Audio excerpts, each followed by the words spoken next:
दोस्तों, मैं डॉक्टर कुलदीप कुमार के सर आप सभी का बहुत बहुत स्वागत करता हूं एक नए बिंदु के साथ और आपके पसंदीदा और आपकी डिमांड के अनुसार बिंदु के अनुसार आज मैं जो है आपको हिंदी भाषा से संबंधित जो प्रश्नोत्तर है वो लेकर आया हूँ। हिंदी भाषा से संबंधित क्योंकि बच्चों द्वारा कहा गया था कि सर हिंदी साहित्य का उद्भव और विकास करवा दीजिए, तो मैं आज न केवल हिंदी साहित्य का उद्भव और विकास बल्कि राजभाषा और देवनागरी लिपि हिंदी व्याख्याता से संबंधित और आज का जो टॉपिक रहने वाला है मैं आपको बता दूं, चाहे आप नेट सेट की तैयारी कर रहे हैं, चाहे टीजीटी पीजीटी की तैयारी कर रहे हैं, चाहे आप असिस्टेंट प्रोफेसर की तैयारी कर रहे हैं, चाहे आप वरिष्ठ अध्यापक की तैयारी कर रहे हैं, व्याख्याता के लिए तो विशेष रूप से है ये सभी के लिए बहुत ही महत्वपूर्ण होने वाला है।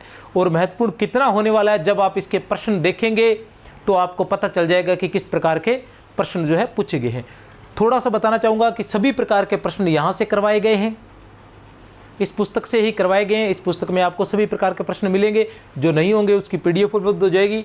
और आज जो टेस्ट करवाने जा रहा हूँ वो इसी प्रकार के टेस्ट जो है इसी प्रकार के प्रश्नों के 150 वीडियो केवल 149 रुपये में आपको उपलब्ध हो जाएंगे, कम से कम 150 वीडियो, ठीक है ना।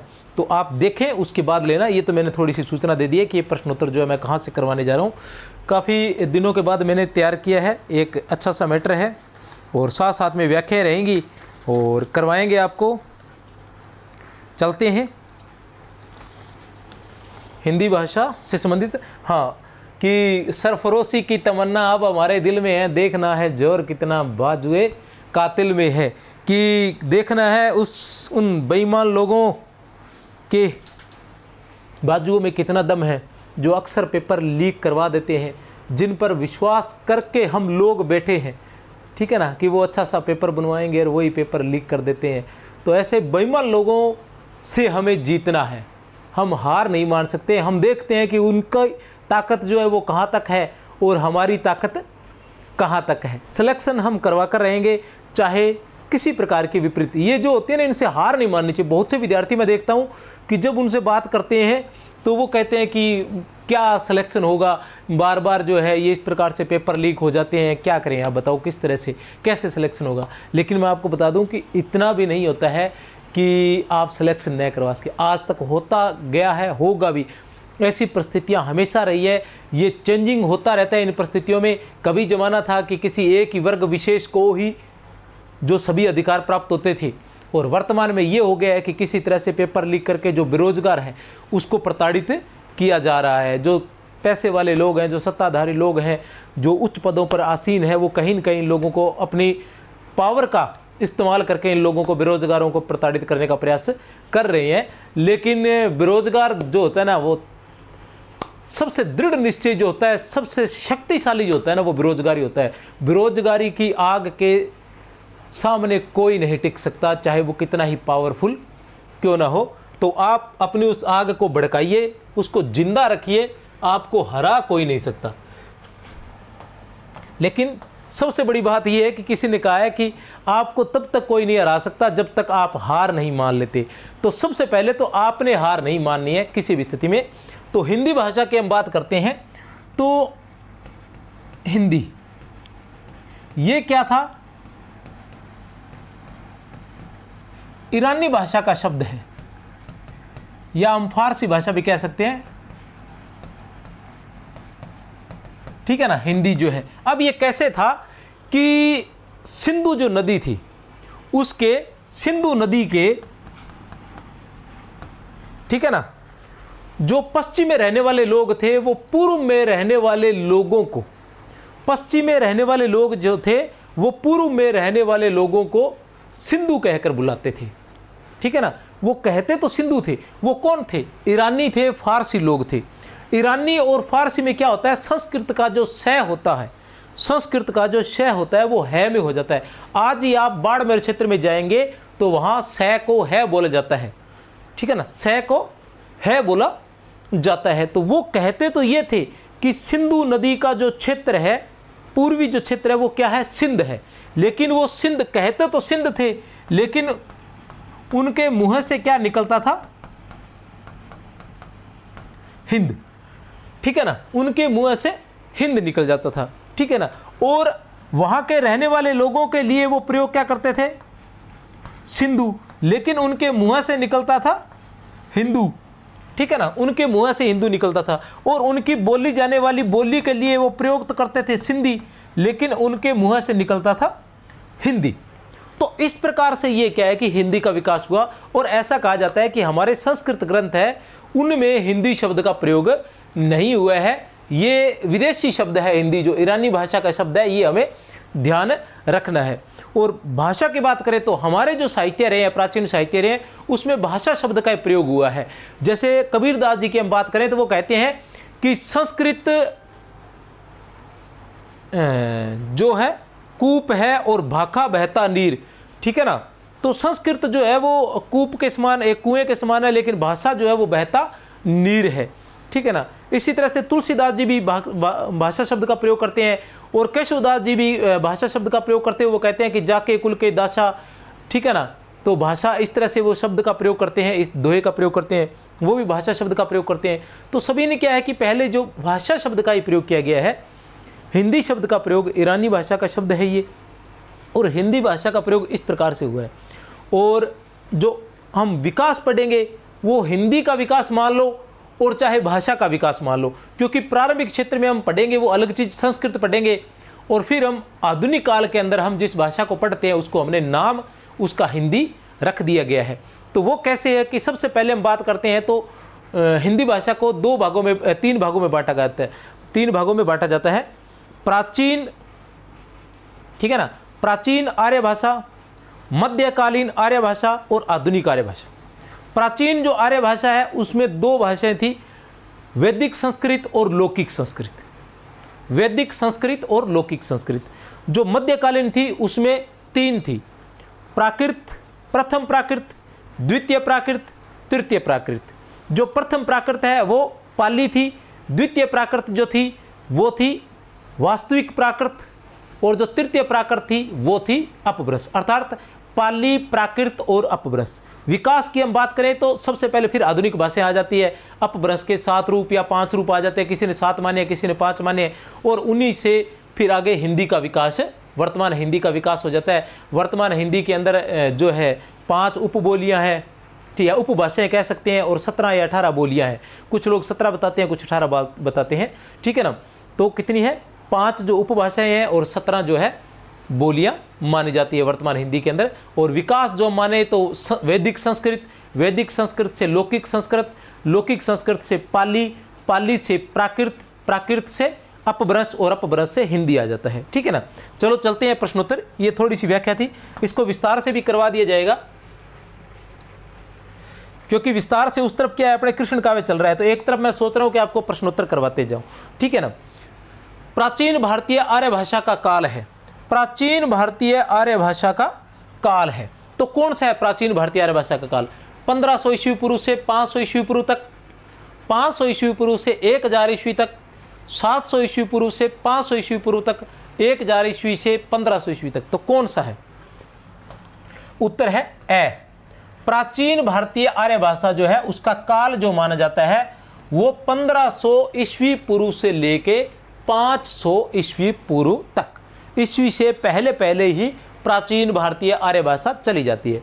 प्राचीन भारतीय आर्य भाषा की हम बात करते हैं तो इसमें 2 भाषाएं आती हैं, वैदिक संस्कृत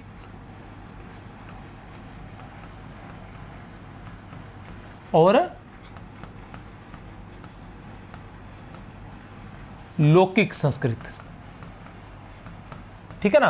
प्राचीन भारतीय आर्य भाषा की हम बात करते हैं तो इसमें वैदिक संस्कृत और लौकिक संस्कृत आ जाती है। प्राचीन भारतीय आर्य भाषा का काल है 1500 ईस्वी पूर्व से लेके 500 ईस्वी पूर्व तक। अब हम इसकी व्याख्या देख लेते हैं क्या है कि प्राचीन भारतीय आर्य भाषा जो है, हम जब भाषा के उद्भव पढ़ते हैं, उसका विकास पढ़ते हैं, तो हम उसको 3 भागों में बांटते हैं कि प्राचीन भारतीय आर्य भाषा जिसका काल है 1500 ईस्वी पूर्व से लेके 500 ईस्वी पूर्व तक। फिर आता है मध्य भारतीय आर्य भाषा, इसका आता है 500 ईस्वी पूर्व से लेके 1000 ईस्वी तक।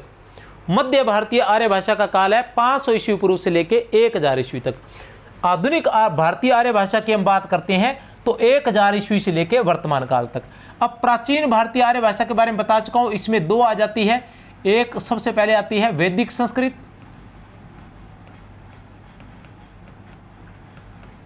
और दूसरी आती है लौकिक संस्कृत।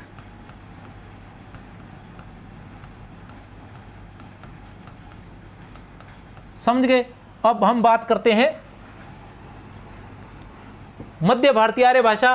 तो इसके अंदर आ जाती है, एक नंबर पर है प्रथम प्राकृत,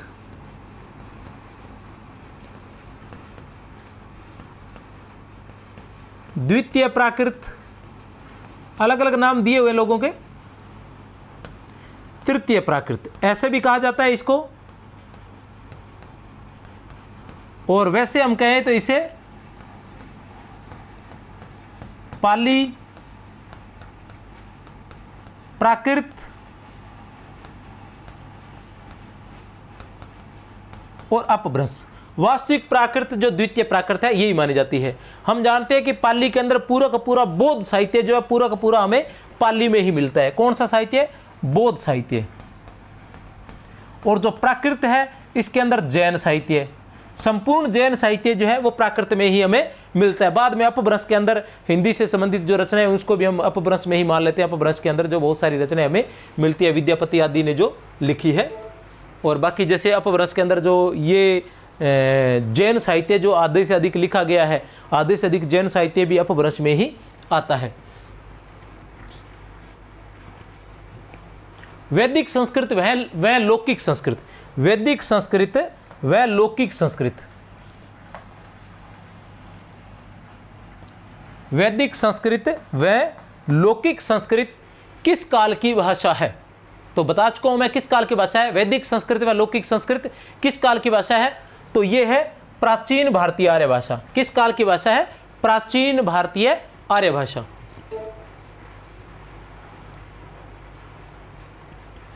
संकुल मार्गदर्शन के नाम से गूगल पर अपना जो प्ले स्टोर है वो क्या है, गूगल प्ले स्टोर से अपना ऐप डाउनलोड कर सकते हैं संकुल मार्गदर्शन के। ये लिखा ना इसी नाम से है। वहाँ पर मैं ये सारी की सारी ये PDF है। लगभग कितने प्रश्न है ये आज मैं जो करवाने जा रहा हूँ, ये है लगभग ये है 46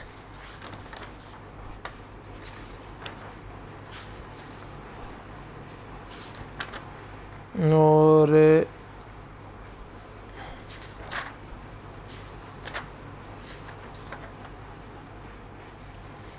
4, 50, 60 प्रश्न रहेंगे व्याख्या सहित।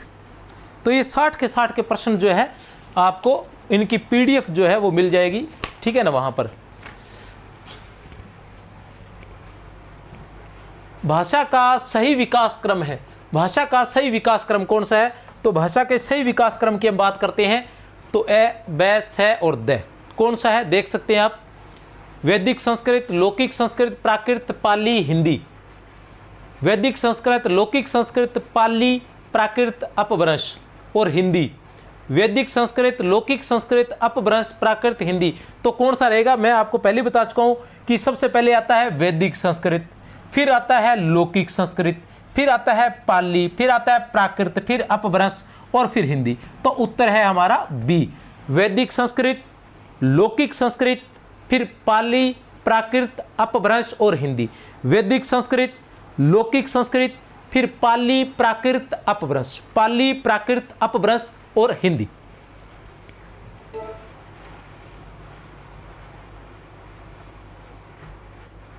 वैदिक संस्कृत का काल माना जाता है। वैदिक संस्कृत का काल माना जाता है। वैदिक संस्कृत का काल कौन सा माना जाता है?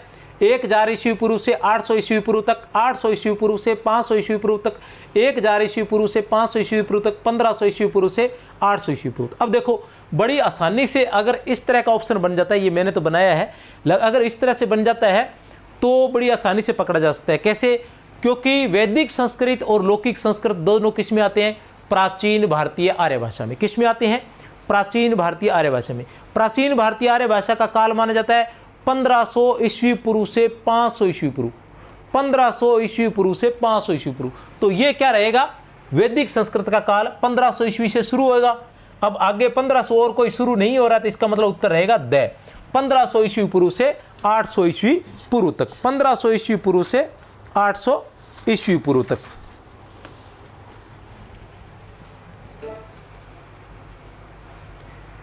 विशेष 1500 ईस्वी पूर्व से 800 ईस्वी पूर्व तक उत्तरा है। वैदिक संस्कृत लगभग 1500 वर्ष पुरानी है। वैदिक संस्कृत जो है वो लगभग 3500 वर्ष पुरानी है। वैदिक संस्कृत भाषा का प्रयोग वैदिक संहिताओं के लिए, आरण्यक ग्रंथों के लिए, ब्राह्मण ग्रंथों के लिए और उपनिषदों के लिए किया गया था। वैदिक संस्कृत का प्रयोग, भाषा का प्रयोग, वैदिक संस्कृत भाषा जो है उसका प्रयोग वैदिक संहिताओं में, आरण्यक ग्रंथों में, ब्राह्मण ग्रंथों में और उपनिषदों में मिलता है। वैदिक संस्कृत का कोई एक रूप नहीं है। ध्यान लगा लेना, वैदिक संस्कृत का कोई एक रूप नहीं है। ये वैदिक संहिताओं में अलग प्रकार की मिलेगी, आरण्यक ग्रंथों में अलग प्रकार की मिलेगी, ब्राह्मण ग्रंथों में, उपनिषदों में, सभी में अलग अलग प्रकार की मिल सकती है जो वैदिक संस्कृत है। तो इसका कोई एक रूप नहीं है। लौकिक संस्कृत का काल है, लौकिक संस्कृत का काल है। तो देखिए लौकिक संस्कृत का काल कौन सा रहेगा, ठीक है ना। लौकिक संस्कृत का काल है 800 ईस्वी पूर्व से 500 ईस्वी पूर्व तक, 500 ईस्वी पूर्व से 300 ईस्वी पूर्व तक, 1500 ईस्वी पूर्व से 800 ईस्वी पूर्व तक, या 700 ईस्वी पूर्व से 500 ईस्वी पूर्व तक। तो क्या रहेगा लौकिक संस्कृत का काल। तो लौकिक संस्कृत का काल हम आसानी से देख सकते हैं। वैदिक संस्कृत का काल कहाँ से था, 1500 ईस्वी पूर्व से लेके 800 ईस्वी तक। तो लौकिक संस्कृत कहाँ से शुरू होगी, 800 से।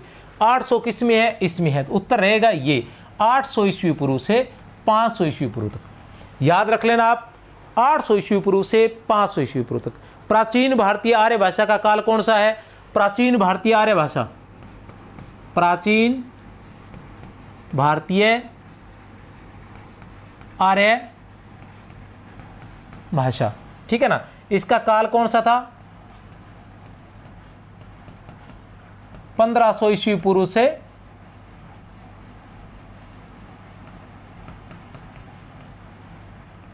500 ईस्वी पूर्व, ठीक है ना।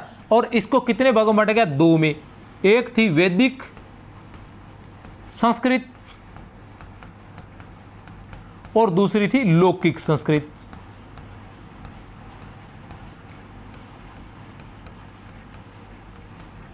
वैदिक संस्कृत का क्या था, 1500 ईस्वी पूर्व से 800 ईस्वी पूर्व। और लौकिक का क्या रहेगा, ओ सॉरी 800 नहीं है, ये 500 है। 1500 ईस्वी पूर्व से, अच्छा ठीक 800 ही रहेगा, 800 ईस्वी पूर्व। और ये रहेगा 800 ईस्वी पूर्व से 500 ईस्वी पूर्व, ठीक है ना। वैदिक संस्कृत 1500 ईस्वी पूर्व से 800 ईस्वी पूर्व और लौकिक संस्कृत 800 ईस्वी पूर्व से 500 ईस्वी पूर्व। पाणिनि ने इस भाषा को व्याकरणबद्ध कर अष्टाध्यायी की रचना की थी। लौकिक संस्कृत जो है उसको किसने किया था, पाणिनि ने इस भाषा को व्याकरणबद्ध कर अष्टाध्यायी की रचना की थी, लौकिक संस्कृत। वैदिक संस्कृत की व्याकरणिक विशेषताएं हैं। वैदिक संस्कृत की व्याकरणिक विशेषताएं हैं। तो कौन कौन सी है वैदिक संस्कृत की व्याकरणिक विशेषताएं, असंगत कथन देखना है हमें। वैदिक भाषा में 3 लिंग थे, स्त्रीलिंग, पुल्लिंग और नपुंसकलिंग। कारक विभक्तियों की संख्या 8 थी। वैदिक संस्कृत का मानकीकरण नहीं हुआ था। वैदिक संस्कृत में समास की संख्या 8 थी। वैदिक भाषा में 3 लिंग थे, स्त्रीलिंग, पुल्लिंग और नपुंसकलिंग। ये तो बिल्कुल सही है। कारक विभक्तियों की संख्या 8 थी, ये भी सही है। वैदिक संस्कृत का मानकीकरण नहीं हुआ था, बिल्कुल सही है, वैदिक संस्कृत का मानकीकरण नहीं हुआ था। वैदिक संस्कृत में समास की संख्या 8 थी, ये नहीं था शायद, ये संख्या 4 थी, देख लेते हैं एक बार। ठीक है, बिल्कुल है। वैदिक संस्कृत में केवल 4 समास थे। वैदिक संस्कृत जो थी उसमें केवल 4 समास थे, तत्पुरुष समास, कर्मधारय समास, बहुव्रीहि समास और द्वंद्व समास।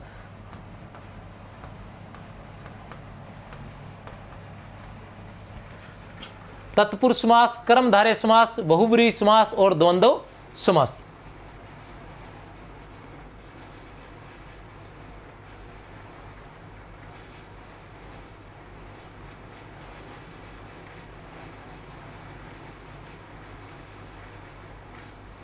और वर्तमान में कितने समास है, वर्तमान में 6 समास है। एक अव्ययीभाव समास और एक द्विगु समास। वर्तमान में कितने हैं? 6 समास माने जाते हैं, एक अव्ययीभाव समास और एक द्विगु समास। 4 आपके सामने है। वैसे आज भी कुछ किताबों के अंदर 4 ही माने जाते हैं, बाद में आगे इनके उपभेद कर दिए जाते हैं, ये ध्यान रख लेना आप। लेकिन वर्तमान में वैसे 6 ही है। कुछ लोग ऐसे 4 कह रहे थे, बीच में एक बार चला था कार्यक्रम। मध्यकालीन भारतीय आर्य भाषाओं को कितने वर्गों में बांटा गया है? मध्यकालीन भारतीय आर्य भाषाओं। अब किसकी बात चल रही है? मध्यकालीन। प्राचीन भारतीय आर्य भाषा 3 कालों में बांटा गया। सभी को प्रश्न इस तरह से बनाए गए हैं कि आप पढ़ेंगे और पढ़ने के बाद आप चाहे प्रश्नोत्तरी करेंगे ना, तो भी आपको पूरी व्याख्या जो है वो क्लियर हो जाएगी। क्योंकि भाषा जो है उसको कितने भागों में बांटा गया? 3 भागों में बांटा गया। प्राचीन भारतीय आर्य भाषा, मध्यकालीन भारतीय आर्य भाषा और आधुनिक भारतीय आर्य भाषा। अब हमने सबसे पहले जो व्याख्या की है वो किसकी की है? प्राचीन भारतीय आर्य भाषा की विस्तार से व्याख्या कर दी। फिर आएगा मध्यकालीन भारतीय आर्य भाषा की विस्तार से व्याख्या। अभी इसके विभाजन आएंगे, फिर इनका सब कुछ A to Z, और फिर आएगा आधुनिक भारतीय आर्य भाषा। फिर अपभ्रंश के बारे में, फिर बोलियों के बारे में, फिर उनके क्षेत्र के बारे में, और जो क्षेत्र वगैरह है वो सारे ट्रिक के माध्यम से करवाए जाएंगे, आप देखते जाना। मध्यकालीन भारतीय आर्य भाषाओं को कितने वर्गों में बांटा गया है? तो कितने वर्गों में बांटा गया है? 3 वर्गों में बांटा गया है। ठीक है ना? कितने वर्गों में बांटा गया है? 3 वर्गों में। इसके बारे में मैं बताऊंगा नहीं, हो सकता आगे क्वेश्चन ही आ जाए। अच्छा, ये बता रखा है, कोई बात नहीं। मध्यकालीन भारतीय आर्य भाषा को 3 वर्गों में बांटा गया है। बता चुका हूं पहले आपको। प्रथम प्राकृत या पाली भाषा, द्वितीय प्राकृत या प्राकृत भाषा, तृतीय प्राकृत या अपभ्रंश भाषा। जो प्रथम प्राकृत है ये पाली है, 500 ईस्वी पूर्व से 1 ईस्वी। बहुत ही आसान है। 500 ईस्वी पूर्व से 1 ईस्वी, 1 ईस्वी से 500 ईस्वी और 500 ईस्वी से 1000 ईस्वी। मतलब सभी को 500-500 में बांटा गया, आसानी से याद कर लोगे। सभी को 500-500 में बांटा गया, आसानी से याद कर लोगे। प्राचीन भारतीय आर्य भाषा का काल आपने याद करना है। क्या है प्राचीन भारतीय आर्य भाषा का काल? प्राचीन भारतीय आर्य भाषा की काल की बात करें तो 1500 ईस्वी पूर्व से लेके 800 ईस्वी पूर्व तक। 1500 ईस्वी पूर्व से लेके 500 ईस्वी पूर्व, ये गलत क्यों निकल जाता है? 1500 ईस्वी पूर्व से लेके 500 ईस्वी पूर्व तक प्राचीन भारतीय आर्य भाषा का काल क्या है? 1500 ईस्वी पूर्व से लेके 500 ईस्वी पूर्व तक है। अब ये कहां से शुरू होगी? 500 से।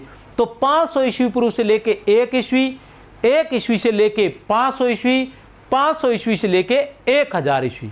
ठीक है ना? इस तरह से आप आसानी से इसको याद रख सकते हैं, आपको कोई समस्या नहीं आएगी। एक बार फिर से बता दूं कि प्राचीन भारतीय आर्य भाषा 1500 ईस्वी पूर्व से लेके 500 ईस्वी पूर्व तक जो 2 भागों में थी, वैदिक संस्कृत और लौकिक संस्कृत।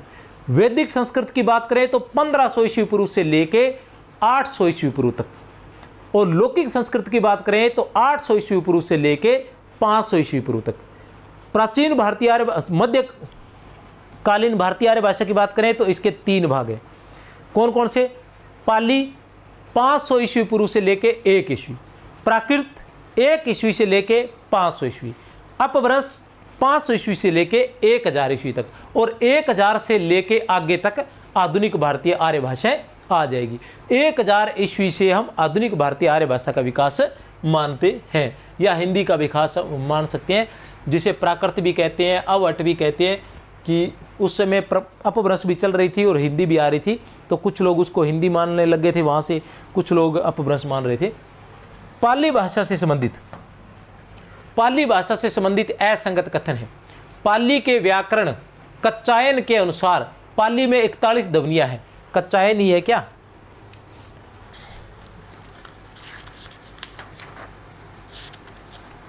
ठीक है जी, कच्चायन ही है।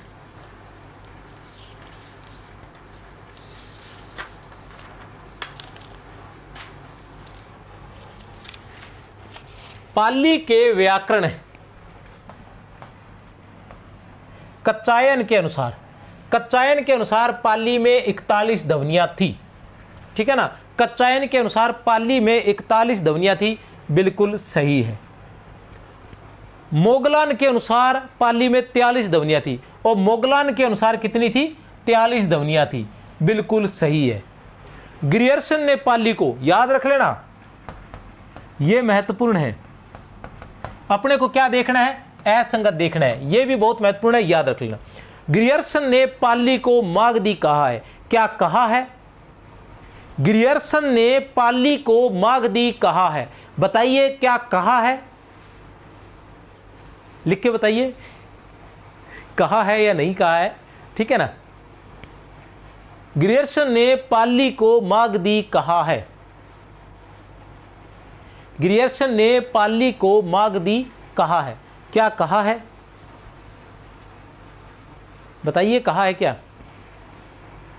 कहा है, ठीक है ना, क्या है, कहा है, ये भी सही है। विधुशेखर भट्टाचार्य पाली शब्द की व्युत्पत्ति प्राकृत से मानते हैं। विधुशेखर भट्टाचार्य कौन आते हैं, विधुशेखर भट्टाचार्य पाली शब्द की उत्पत्ति, पाली शब्द की व्युत्पत्ति किससे मानते हैं, प्राकृत से नहीं, प्राकृत से नहीं मानते, वो किससे मानते हैं, पंक्ति से मानते हैं। अतः हमें याद रखना है कि पाली शब्द की उत्पत्ति कहाँ से हुई थी, पाली शब्द की व्युत्पत्ति कहाँ से हुई थी, तो पंक्ति शब्द से हुई थी। पाली शब्द की व्युत्पत्ति कहाँ से हुई थी, तो पंक्ति शब्द से इसकी व्युत्पत्ति हुई थी। किससे, पंक्ति शब्द से। और फिर उसके बाद याद रखना है कि किसके अनुसार, विधुशेखर भट्टाचार्य के अनुसार, विधुशेखर भट्टाचार्य के अनुसार। कच्चायन, मोगलान और प्रमुख रूप से ग्रियर्सन ने पाली को मागधी कहा है, ये आपने याद रखना है। विधुशेखर भट्टाचार्य पाली शब्द की व्युत्पत्ति पंक्ति से मानते हैं। उनका मानना है कि पंक्ति से क्या बना, पंक्ति से पंक्ति, और पंक्ति से पत्ती, और पत्ती से पट्ठी, और पट्ठी से पल्ली, और पल्ली से पाली। इस प्रकार पाली भाषा का विकास हुआ। पंक्ति से पंक्ति, पंक्ति से पत्ती, पत्ती से पट्ठी, पट्ठी से पल्ली, पल्ली से पाली, याद रख लेना।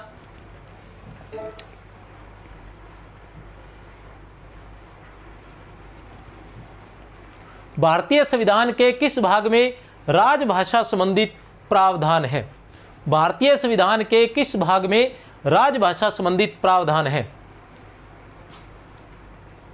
5, 6, 17, 7, 8, 12, 17, 18, भाग 2, 7। तो भारतीय संविधान के किस भाग में राजभाषा संबंधित, भारतीय संविधान जो है उसके किस भाग में, भारतीय संविधान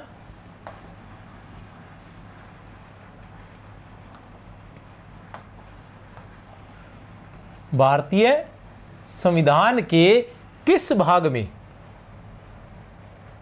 राजभाषा से संबंधित प्रावधान है।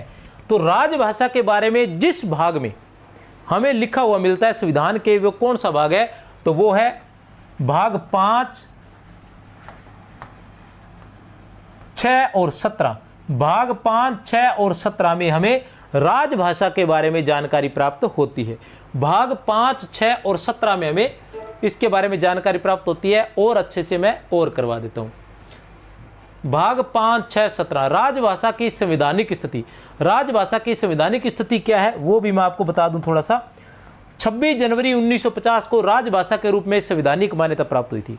हिंदी को 26 जनवरी 1950 को राजभाषा के रूप में संवैधानिक मान्यता प्राप्त हुई थी। भारतीय संविधान के 3 भागों में राजभाषा संबंधी प्रावधान है, 5, 6 और 17। भारतीय संविधान के 3 भागों में राजभाषा से संबंधित प्रावधान है, वो कौन से भाग है, 5, 6 और 17। भाग 5 में क्या है, भाग 5 में क्या है, भाग 5 के अनुच्छेद 120 में, भाग 5 के अनुच्छेद 120 में संसद की भाषा का उल्लेख है। याद रख लेना, भाग 5 के अनुच्छेद 120 में संसद की भाषा का उल्लेख है। भाग 6 के अनुच्छेद 210 में, भाग 6 के अनुच्छेद 210 में राज्य की विधानसभाओं की भाषा संबंधी निर्देश है। भाग 6 में अनुच्छेद 210, 120 का उल्टा सुल्टा आ जाएगा 210।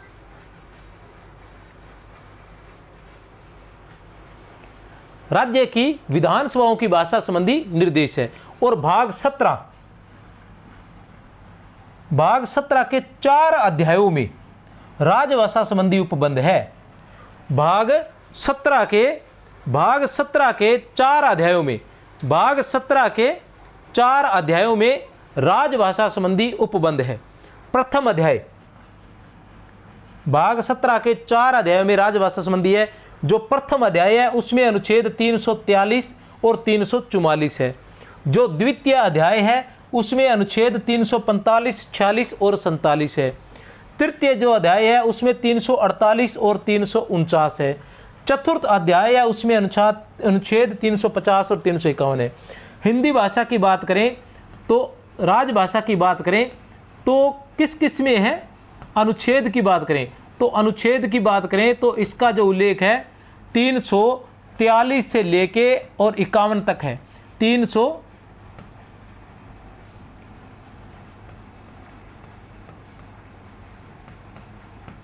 राजभाषा संविधान में अनुच्छेद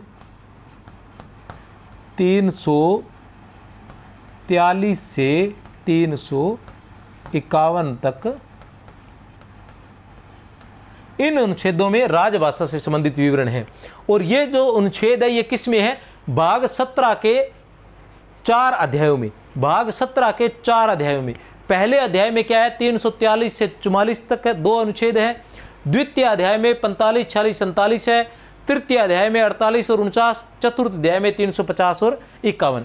अगर आप इसकी पीडीएफ चाहते हैं तो ये ऐप डाउनलोड कर ले, वहाँ पर आपको इसकी पीडीएफ मिल जाएगी। वहाँ एक फोल्डर है निःशुल्क नोट्स, ठीक है ना, फ्री नोट्स नाम से भी हो सकता है या निःशुल्क नोट्स नाम से एक होगा, उसमें मैं आज ही अपलोड करवा दूंगा, तो आप वहाँ इनको पढ़ सकते हैं, एक रीडिंग मार सकते हैं। और उसके अलावा अगर पीडीएफ चाहते हैं कि आप इसका प्रिंट निकलवा कर पढ़ें तो 63 771 24 802 पर मैसेज कर देना। और अभी इस नंबर पर भी, अभी जो आप देख रहे हो, कमेंट बॉक्स में भी आप अपना नंबर लिख देना, ठीक है ना। नंबर तो मत लिख देना, बस आप इतना लिख देना कि भेज देना जी, ठीक है ना, तो हम भेज देंगे 63 771 24 802, ठीक है ना, इस नंबर पर। और चाहते हैं तो एक बार लिखना जरूर कि हमें भेज देना भैया, ठीक है। असंगत कथन का चयन कीजिए। असंगत कथन का चयन कीजिए। हिंदी सलाहकार समिति का गठन 1950-51। हिंदी सलाहकार समिति का गठन 1950-51। राजभाषा आयोग का गठन 7 जून 1955। प्रथम राजभाषा आयोग के अध्यक्ष गोविंद वल्लभ पंत। वैज्ञानिक तकनीकी शब्दावली का गठन 1961 ईस्वी। कब हुआ था देख लेते हैं, ठीक है जी, बाकी सभी सही है। प्रथम राजभाषा आयोग के जो अध्यक्ष थे वो गोविंद वल्लभ पंत नहीं थे, वो बाल गंगाधर तिलक थे। प्रथम राजभाषा आयोग के अध्यक्ष जो है गोविंद वल्लभ पंत नहीं थे, वो कौन थे? बाल गंगाधर तिलक थे। बाकी हिंदी सलाहकार समिति का गठन कब हुआ था? 1950-51 में। राजभाषा आयोग का गठन कब हुआ था? 7 जून 1955 में। वैज्ञानिक तकनीकी शब्दावली का गठन कब हुआ था? 1961 ईस्वी में। अगर इसकी पीडीएफ चाहिए तो कमेंट में कमेंट कर देना, पीडीएफ आपको मिल जाएगी। प्रथम राजभाषा आयोग के अध्यक्ष, व्याख्या सहित मिलेगी, पूरी की पूरी व्याख्या उसमें की गई है। प्रथम राजभाषा आयोग के अध्यक्ष बाल गंगाधर तिलक थे। हिंदी सलाहकार समिति का गठन, हिंदी सलाहकार समिति का गठन कब हुआ था? 1950-51 में। राजभाषा विभाग की स्थापना कब हुई थी? 25 जून 1975 में। राजभाषा विभाग की स्थापना 25 जून 1975 में। राजभाषा आयोग 7 जून 1955, अध्यक्ष थे बाल गंगाधर खैर। राजभाषा आयोग 7 जून 1955, अध्यक्ष बाल गंगाधर खैर। संसदीय राजभाषा समिति, संसदीय राजभाषा समिति 1957, अध्यक्ष थे गोविंद वल्लभ पंत। याद रख लेना, संसदीय राजभाषा समिति, संसदीय राजभाषा समिति 1957, अध्यक्ष गोविंद वल्लभ पंत। राजभाषा अधिनियम 1963, राजभाषा अधिनियम संशोधन 1967, राजभाषा अधिनियम 1963, राजभाषा अधिनियम संशोधन 1967, राजभाषा अधिनियम 1976। केंद्रीय हिंदी निदेशालय गठन, इसने जो केंद्रीय हिंदी निदेशालय है इसने क्या किया था? 1966 में जगत समाचार पत्र निकाला था।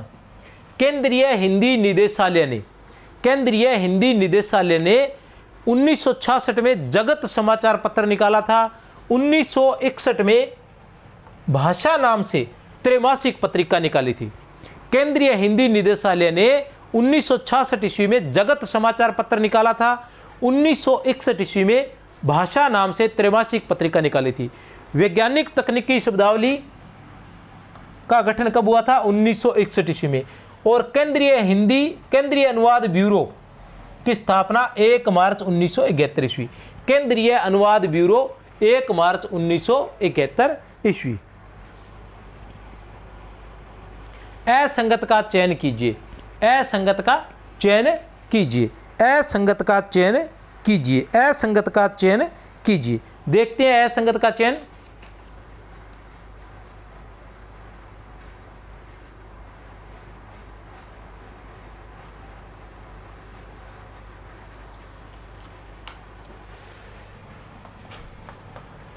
ओकार बहुला, ब्रजभाषा, बुंदेली, कन्नौजी। सबसे पहले तो आपने ये ध्यान रखना है कि किसका चयन करना है? असंगत का चयन करना है। ओकार बहुला, ब्रजभाषा, बुंदेली और कन्नौजी। आकार बहुला कौरवी, हरियाणवी। उदासीन आकार बहुला अवधी। इकार बहुला बघेली। तो उत्तर है द। बघेली जो है वो इकार बहुला नहीं है, आपने इसको काट देना है। बाकी ओकार बहुला कौन कौन सी है आपने याद रखना है कि ओकार बहुला कौन कौन सी है? ब्रजभाषा, बुंदेली और कन्नौजी है। आकार बहुला कौन सी है? कौरवी और हरियाणवी है। उदासीन आकार बहुला कौन सी है? अवधी है। ये याद रख लेना है।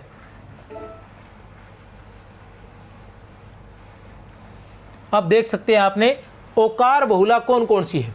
ओकार बहुला की बात करें तो ब्रजभाषा, बुंदेली, कन्नौजी, मारवाड़ी, कुमायूनी, गढ़वाली और मालवी।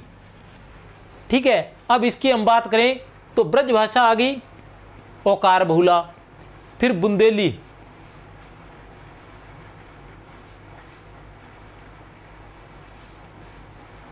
जो पश्चिमी हिंदी है उसमें कौन कौन सी आती है?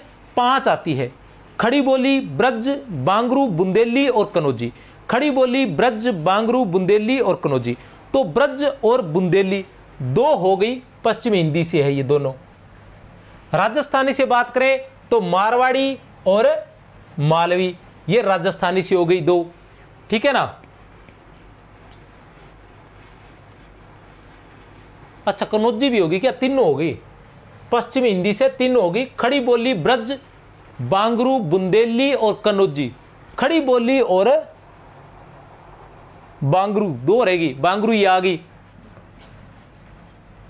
खड़ी बोली कौरवी को ही खड़ी बोली कहते हैं। तो कहने का मतलब ये है कि हम सबसे पहले सबसे अधिक किसको पढ़ते हैं? पश्चिमी हिंदी को।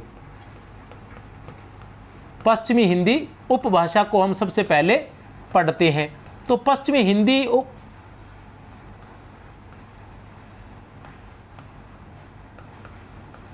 उपभाषा, इसके अंतर्गत हम किस किस को पढ़ते हैं? सबसे पहले हम लेते हैं नाम खड़ी बोली का, फिर हम नाम लेते हैं खड़ी बोली ब्रज,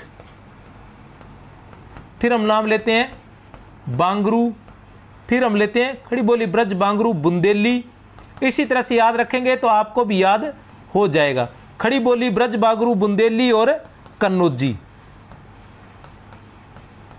खड़ी बोली, ब्रज, बांगरू, बुंदेली और कन्नौजी। खड़ी बोली, ब्रज, बांगरू, बुंदेली और कन्नौजी पश्चिमी हिंदी की बोली है। ये पश्चिमी हिंदी उपभाषा है। ठीक है ना। पश्चिमी हिंदी जो क्या है? उपभाषा है। हिंदी को जो है 5 उपभाषाओं में बांटा गया है। तो उसमें पहली जो उपभाषा है वो पश्चिमी हिंदी है। पहली उपभाषा कौन सी है? पश्चिमी हिंदी है। पश्चिमी हिंदी की कितनी बोलियां हैं? 5 बोलियां। कौन सी? खड़ी बोली, ब्रज, बांगरू, बुंदेली। खड़ी बोली, ब्रज, बांगरू, बुंदेली। तो इसमें से ब्रज, बांगरू और कन्नौजी, ये जो 3 है ये क्या है? ओकार बहुला है।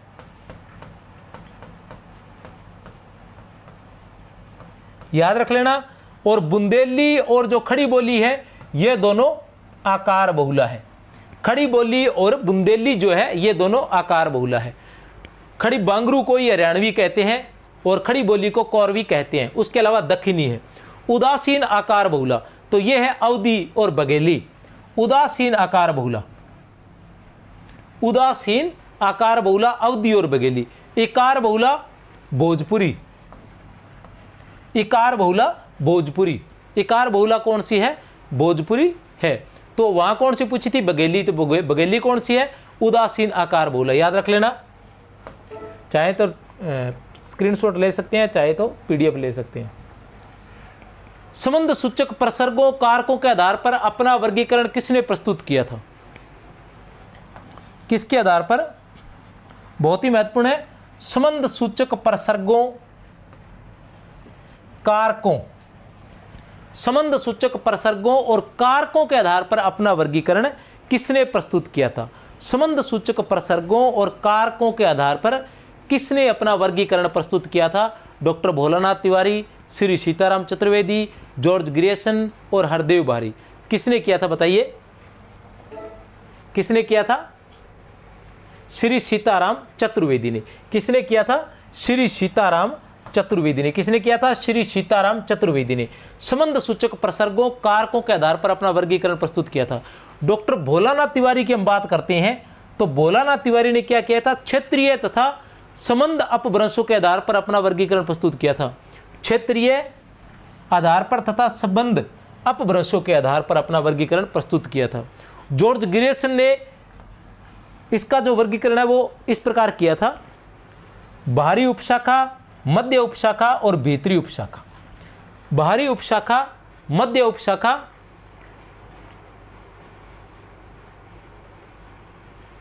और भीतरी उपशाखा, इस आधार पर इन्होंने अपना वर्गीकरण प्रस्तुत किया था। डॉक्टर भोलानाथ तिवारी ने पश्चिमी हिंदी में कितनी बोलियां मानी है? डॉक्टर भोलानाथ तिवारी ने पश्चिमी हिंदी में कितनी बोलियां मानी है? तो डॉक्टर भोलानाथ तिवारी की हम बात करते हैं तो इन्होंने 7 मानी है पश्चिमी हिंदी में। किसमें? पश्चिमी हिंदी में। हम लोग कितनी मानते हैं? प्रमाणिक रूप से हम कितनी पढ़ते हैं? तो हम 5 ही पढ़ते हैं। कौन कौन सी? बता चुका हूं, खड़ी बोली, ब्रज, बांगरू, बुंदेली और कन्नौजी। लेकिन डॉक्टर भोलानाथ तिवारी ने 7 मानी है। वो 2 कौन सी है? उन 2 को अभी बाहर निकाल लेते हैं। वो 2 है, डॉक्टर भोलानाथ तिवारी ने कुल 19 बोलियां मानी है। डॉक्टर भोलानाथ तिवारी ने पश्चिमी हिंदी में 7 बोलियां मानी है। वैसे हम कुल कितनी मानते हैं? 17 बोलियां मानते हैं या 18 मानते हैं। इन्होंने 19 मानी है। 19 मानी है तो जो 2 एक्स्ट्रा है वो यही है। कौन सी है? कौरवी, बिल्कुल सही है, जिसे खड़ी बोली कहते हैं। इन्होंने नाम कौरवी दिया है। हरियाणवी, कन्नौजी, ब्रजभाषा, बुंदेली, ये हो गई 5। ये जो 2 है वो ये रही, ताजुज़बेक और निमाड़ी। ताजुज़बेक और निमाड़ी, ताजुज़बेक और निमाड़ी, ये जो 2 है ये अलग है। बाकी 5 वही है, खड़ी बोली, ब्रज, बांगरू, बुंदेली। कौरवी को खड़ी बोली कहा जाता है, हरियाणवी को बांगरू कहा जाता है। ठीक है ना? तो ये है 2 अलग। किसने मानी है? डॉक्टर भोलानाथ तिवारी ने। डॉक्टर भोलानाथ तिवारी ने कुल कितनी मानी है? 19 बोलियां मानी है। डॉक्टर भोलानाथ तिवारी ने कुल कितनी बोलियां मानी है? 19 बोलियां मानी है। डॉक्टर भोलानाथ तिवारी ने पश्चिमी हिंदी में कुल 19 मानी है और पश्चिमी हिंदी में 7 बोलियां इन्होंने मानी है। देवनागरी लिपि में अनुस्वार के प्रयोग का सुझाव किसने दिया था? देवनागरी लिपि में अनुस्वार के प्रयोग का सुझाव तो बहुत ही महत्वपूर्ण है, हर बच्चे को याद होना चाहिए कि अनुस्वार का प्रयोग किसने किया था। जैसे हम हिंदी लिखते हैं ना, तो हिंदी हमने कैसे लिखना था? ही, न और दी, ये बीच में आधे न का प्रयोग करना होता था। लेकिन श्याम सुंदर दास जी ने कहा था कि इसकी जगह किसका प्रयोग होना चाहिए? अनुस्वार का प्रयोग। तो हिंदी इस तरह से लिखा जाना चाहिए। और हम भी कहते हैं, ज़्यादातर विद्वान ये कहते हैं कि हिंदी बिना बिंदी के सुंदर नहीं लगती है, तो इसमें बिंदी ही लगनी चाहिए। ठीक है? तो काका कौन थे? डॉक्टर श्याम सुंदर दास। उत्तर क्या रहेगा हमारा? डॉक्टर श्याम सुंदर दास। किसने किया था अनुस्वार का प्रयोग? डॉक्टर श्याम सुंदर दास ने। ये देखिए और व्याख्या आ गई है अच्छे से। ठीक है ना? आनंद ले सकते हैं व्याख्याओं का। इसी प्रकार की PDF प्राप्त कर सकते हैं। अगर अच्छी लग रही है क्लास तो लाइक ज़रूर कर दें। और इसके बाद इसी प्रकार की भाषा से संबंधित आज मैं कोशिश करूंगा कि 1 में निपटा दूं, लेकिन ज़्यादा बड़ी क्लास होती नज़र आई तो 2 होगी। और इसी से संबंधित अभी मेरे पास कुछ प्रश्न और बाकी हैं। मैं लगभग आपको कम से कम 100 प्रश्न आपको करवाने वाला हूँ। इसके 100 नहीं, ज़्यादा ही हो जाएंगे, क्योंकि एक्चुअल में 100 प्रश्न तो अभी बुक में और बाकी पड़े हैं। ठीक है ना? तो वो भी मैं आपको करवा दूंगा। लगभग 100 प्रश्न पड़े होंगे बुक में, देख लेता हूँ मैं, कोई बात नहीं। अपनी ही बुक है और हमने ही देखनी है तो कोई समस्या है नहीं। बुक में अभी तक अपने पास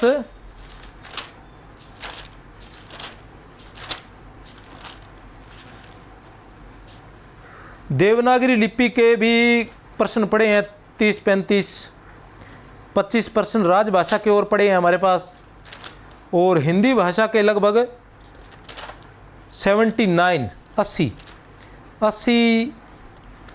20, 100, 5, 125 क्वेश्चन अभी तक हमारे पास और पड़े हैं। और इसके अलावा ये तो नॉर्मल क्वेश्चन जो पड़े हैं वो पड़े हैं, इसके अलावा जो है कम से कम जो 60 ये है और 40 क्वेश्चन और बनाऊंगा, तो लगभग 160 क्वेश्चन, लगभग आपको 200 क्वेश्चन मिलने वाले हैं। ठीक है ना।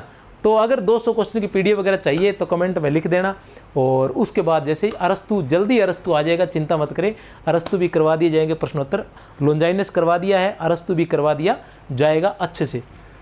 डॉक्टर श्याम सुंदर दास, देवनागरी लिपि में सुधार के सुझाव। ठीक है, उसका उत्तर था महादेव गोविंद रानाडे ने।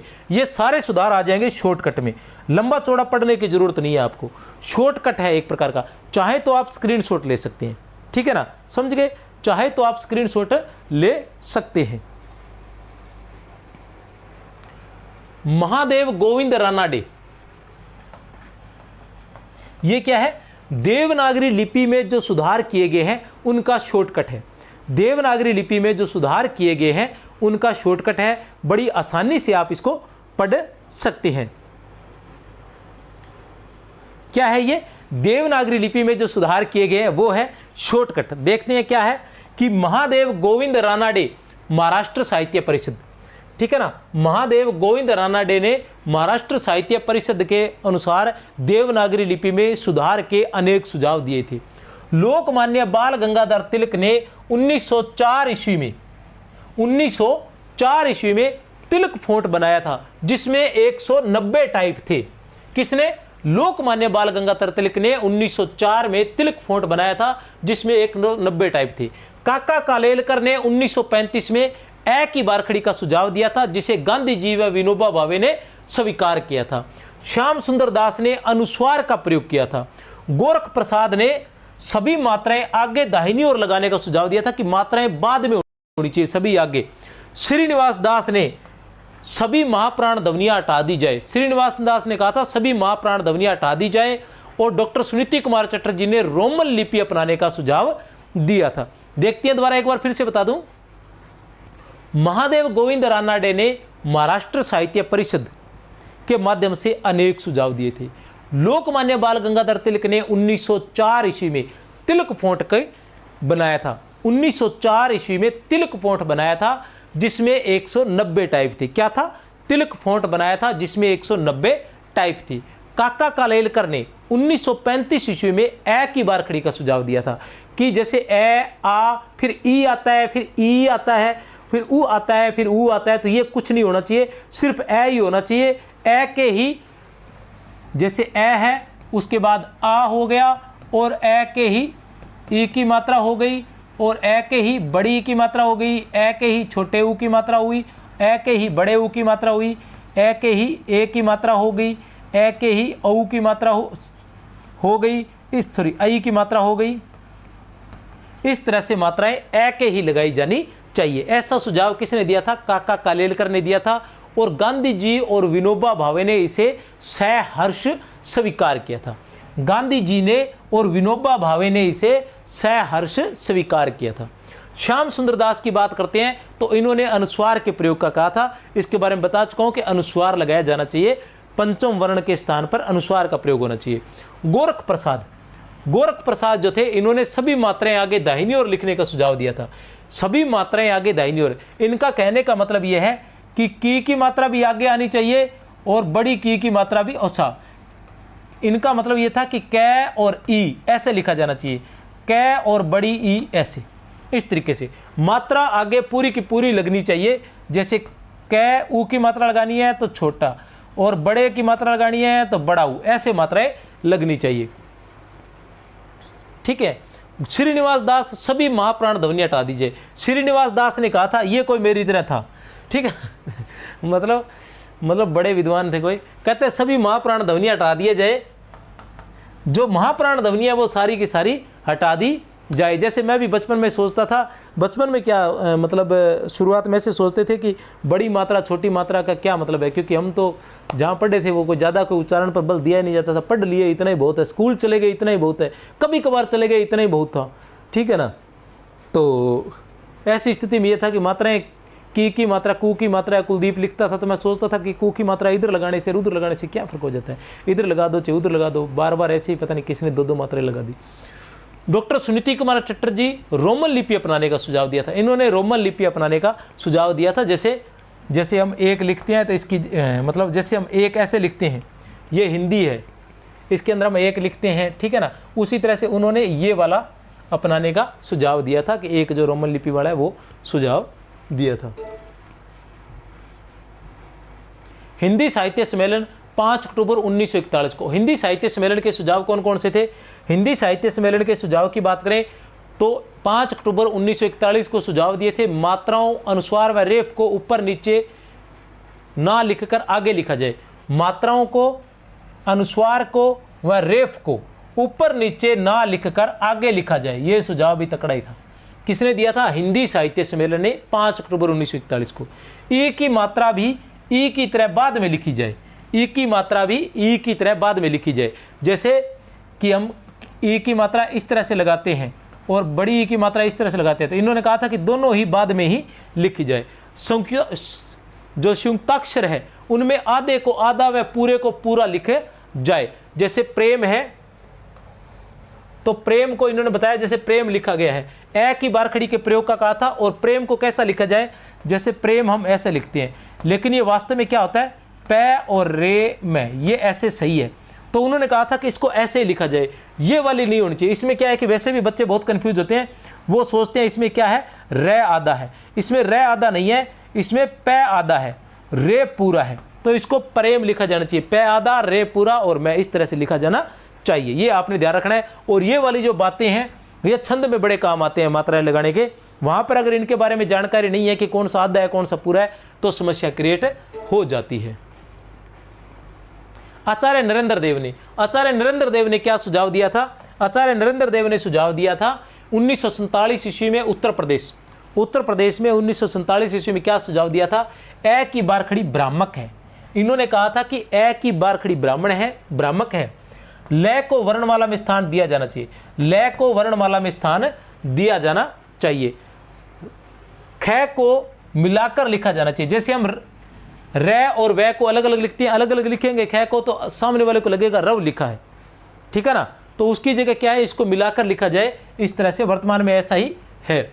और अनुस्वार का प्रयोग किया जाए, इन्होंने भी कहा था, आचार्य नरेंद्र देव ने भी कहा था कि अनुस्वार का प्रयोग किया जाना चाहिए। और वास्तव में अनुस्वार का प्रयोग करने वाले कौन से थे? श्याम सुंदर दास थे। कौन थे? श्याम सुंदर दास थे।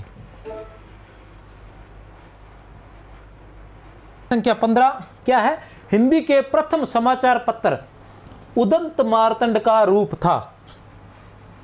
किसका? हिंदी के प्रथम समाचार पत्र उदंत मार्तंड का रूप था। हिंदी के प्रथम समाचार पत्र उदंत मार्तंड का रूप था। वार्षिक, दैनिक, मासिक या साप्ताहिक? तो साप्ताहिक। क्या था? साप्ताहिक। कौन सा था? साप्ताहिक। जहां तक मुझे याद आ रहा है कि दैनिक जो था वो समाचार सुधा वर्षण था, दैनिक जो था वो समाचार सुधा वर्षण था। उदंत मार्तंड का जो संपादन है वो किसने किया था? पंडित जुगल किशोर ने। पंडित जुगल किशोर ने इसका संपादन किया था। कहां से प्रकाशित होता था ये? यह कलकत्ता से प्रकाशित होता था। कहां से? कलकत्ता से प्रकाशित होता था। उदंत मार्तंड कलकत्ता से, ठीक है ना, कलकत्ता से ही भारत का पहला समाचार पत्र प्रकाशित हुआ था, ठीक है ना, कलकत्ता से ही भारत का पहला समाचार पत्र प्रकाशित हुआ था बंगाल गजट नाम से, जो अंग्रेजी भाषा में था, यह हिंदी का प्रथम समाचार पत्र है, यह हिंदी का समाचार पत्र है। बंगाल गजट जो है, ठीक है ना, अगस्टस हिकी नाम से किया था। आगे है व्याख्या, देख लेते हैं उसको भी। बंगाल गजट वो अंग्रेजी में था। प्रारंभ 30 मई 1826 में। उदंत मार्तंड का प्रारंभ कब से हुआ था? 30 मई 1826 ईस्वी को। संपादक कौन थे इसके? पंडित जुगल किशोर शुक्ल। कौन थे संपादक? पंडित जुगल किशोर शुक्ल। स्थान कहाँ से प्रकाशित होता था ये? कलकत्ता से। और क्या था? साप्ताहिक था। भारत में पत्रकारिता के जनक कौन माने जाते हैं? James Augustus Hicky. भारत में पत्रकारिता के जनक जेम्स ऑगस्टस हिकी को माना जाता है। उन्होंने बंगाल गजट नाम से 1780 ईस्वी में कलकत्ता से निकाला था, जो अंग्रेजी में था। यह भारत का प्रथम समाचार पत्र माना जाता है। बंगाल गजट 1780 ईस्वी, जो कलकत्ता से निकलता था, मूलतः अंग्रेजी में था, ध्यान रख लेना। इनमें से किस राज्य की राजभाषा हिंदी नहीं है? इनमें से किस राज्य की राजभाषा हिंदी नहीं है? तो किसकी नहीं है? सामने पड़ा आसानी से, जम्मू कश्मीर की। जम्मू कश्मीर की राजभाषा हिंदी नहीं है। अपभ्रंश का पहला कवि किसे माना जाता है? अपभ्रंश का पहला कवि किसे माना जाता है? तो किसे माना जाता है अपभ्रंश का पहला कवि? स्वयंभू को। किसको माना जाता है? स्वयंभू को अपभ्रंश का पहला कवि माना जाता है। पाली भाषा किस धर्म से संबंधित है? पाली भाषा किस धर्म से संबंधित है? तो पाली भाषा किस धर्म से संबंधित है? बौद्ध धर्म से। बौद्ध धर्म से संबंधित है। बौद्ध धर्म से जितना भी साहित्य लिखा गया है वो पाली भाषा में लिखा गया है, याद रख लेना। पाणिनि द्वारा रचित रचना है। पाणिनि द्वारा रचित रचना है, कौन सी है पाणिनि द्वारा रचित? अष्टाध्यायी। कौन सी है?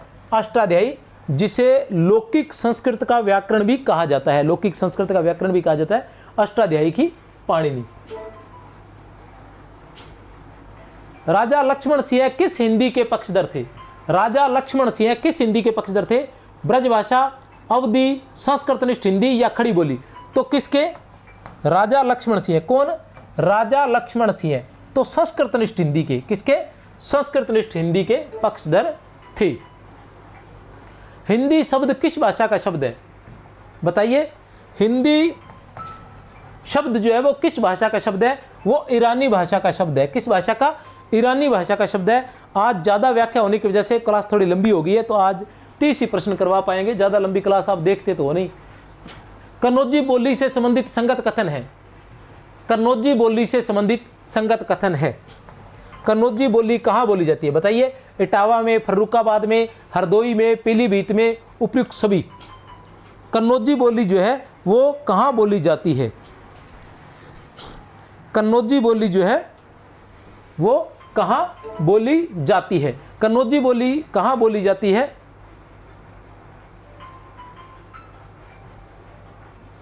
कहाँ बोली जाती है? कन्फ्यूजिंग ना हो, मैं थोड़ा सा बता देता हूँ आपको।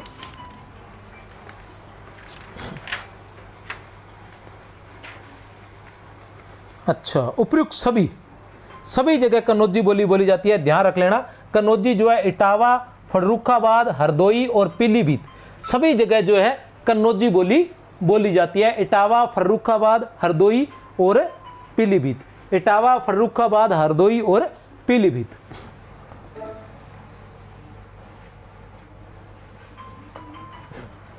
ये अपनी पुस्तक है, यहीं से प्रश्नोत्तर लिए गए हैं।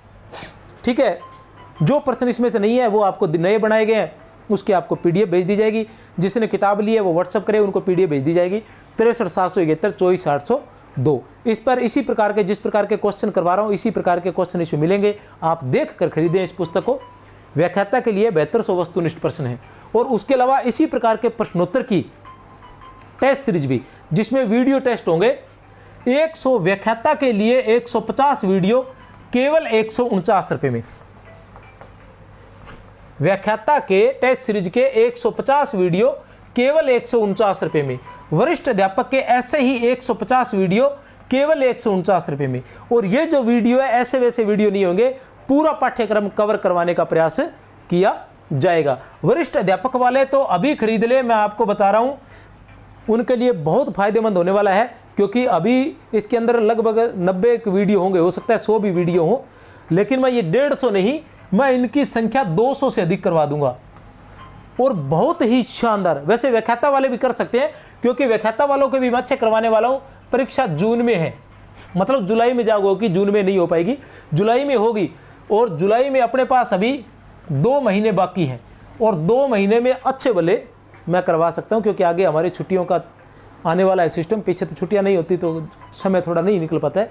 आगे अभी 1.5 महीने की छुट्टियां हैं, तो इसके अंदर अपने हमारे यहाँ इधर गंगानगर में बोलते हैं बट निकालना, तो बट निकाल देंगे, ठीक है ना। ये जरूर खरीदे, चाहे किसी की भी तैयारी कर रहे हैं। नगेंद्र के 50 वीडियो और शुक्ल के 50 वीडियो 149 रुपये में।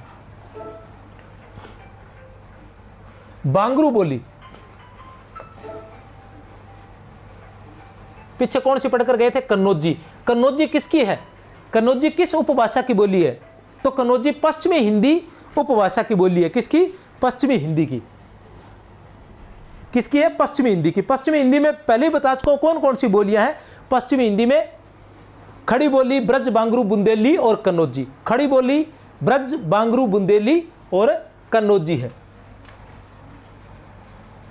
बांगरू बोली से संबंधित संगत कथन है। बांगरू मतलब बांगरू बोली से संबंधित संगत कथन है।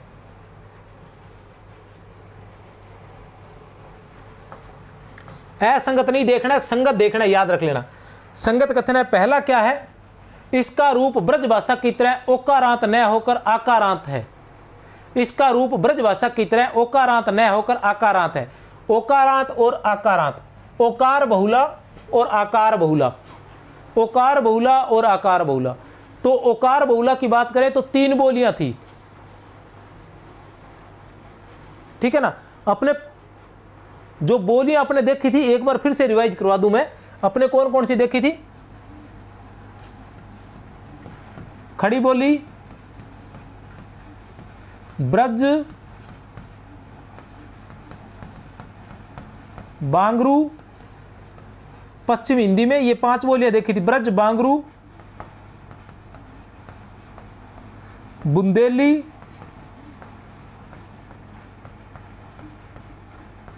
और कन्नौजी। ब्रज, बांगरू, बुंदेली और कन्नौजी।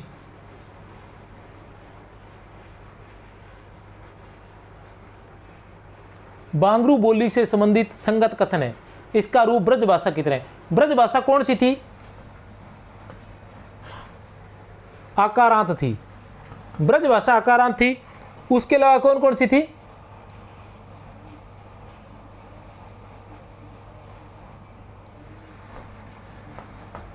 बुंदेली और कन्नौजी। गलत ना हो, मैं देख लेता हूं 1 सेकेंड में।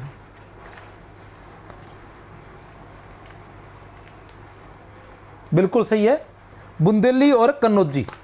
ब्रजभाषा, बुंदेली और कन्नौजी ये थी आकार बहुलू, आकारांत या आकार बहुला।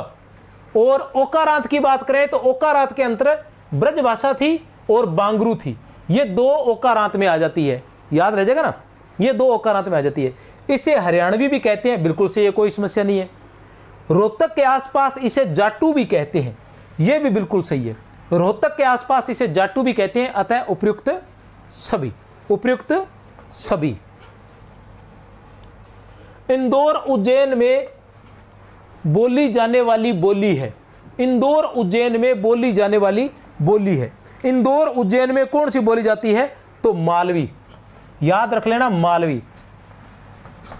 यह राजस्थानी की उपबोली है। राजस्थानी में प्रमुख रूप से 4 मानी जाती है: मारवाड़ी, मेवाड़ी, मालवी और ढूंढाड़ी। ये 4 प्रमुख रूप से, जयपुरी भी बोलते हैं जिसे, 4 मानी जाती है प्रमुख रूप से।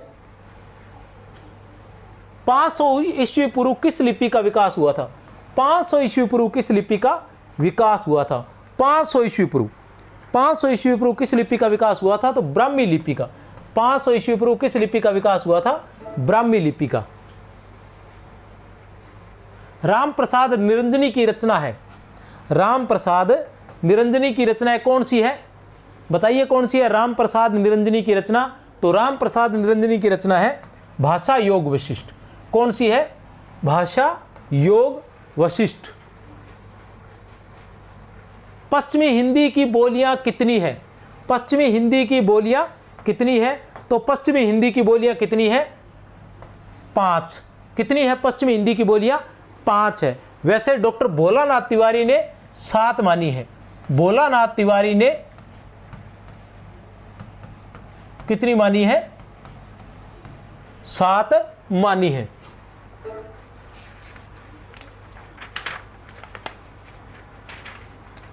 हिंदी का पहला पत्र उदंत मार्तंड कहाँ से निकलता था? हिंदी का पहला पत्र उदंत मार्तंड कहाँ से निकलता था? तो बता ही चुका हूँ कहाँ से निकलता था, कलकत्ता से निकलता था। कब प्रारंभ हुआ था? 1826 में। कब प्रारंभ हुआ था? 1826 में। कौन थे संपादक? पंडित जुगल किशोर। किस प्रकार का था? साप्ताहिक था। किस प्रकार का था? साप्ताहिक था। कहाँ से निकलता था? कलकत्ता से। कहाँ से? कलकत्ता से। उत्तर है ब, कलकत्ता।